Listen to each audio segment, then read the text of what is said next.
सुकरात का बड़ा प्रसिद्ध वचन है, ज्ञान क्रांति है। ओशो कहते हैं जिसने जान लिया वह बदल गया। अगर जानने के बाद भी ना बदलो तो समझना कि जाना ही नहीं। यह प्रश्न तो बिल्कुल ही गलत है कि हम जानते हैं फिर बदलाहट क्यों नहीं होती। यह तो असंभव है।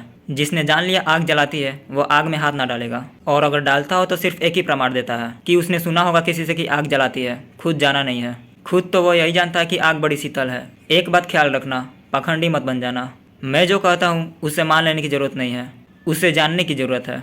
तुम मेरी मानकर आचरण में मत बदलने लगना उसे, अन्यथा तुम सदा के लिए भटक जाओगे। तुम्हारे धर्मगुरु तुमसे यही कहते हैं कि सुन लिया अब इसे आचरण में लाओ। मैं तुमसे कहता हूँ सुन लिया अब इसे जानो। आचरण की बकवास मत उठाओ, क्योंकि जानने वाले के लिए आचरण अपने आप आ जाता है। आचरण छाया है ज्ञान की, ज्ञान क्रांति है। मैं तुमसे यह नहीं कहता कि आचरण में लाओ, यह तो बात ही व्यर्थ है। मैं तुमसे इतना ही कहता हूँ जो तुमने मुझसे सुना। समझ मत लेना कि तुमने जान लिया, मुझसे तुमने सिर्फ सुना। यह एक परिकल्पना है तुम्हारे लिए। मैंने तुम्हें एक कुंजी दी खोज के लिए, खोज तुम्हें करनी पड़ेगी। यह खजाना नहीं है, यह सिर्फ कुंजी है। इस कुंजी को तुम खीसे में रखे रहो, इससे खजाना ना मिल जाएगा। खजाना तुम्हें खोजना पड़ेगा। जो मैंने कहा इसको तुम दिशा सूचक संकेत समझो। यह मील का पत्थर है जिस पर तीर लगा कि आगे जाना है। इस मील के पत्थर को मंजिल मत समझ लेना, यात्रा करना। और मैं तुमसे कहता हूँ यात्रा आचरण की नहीं, ज्ञान की, क्योंकि जब ज्ञान आता है तो आचरण अपने से आ जाता है।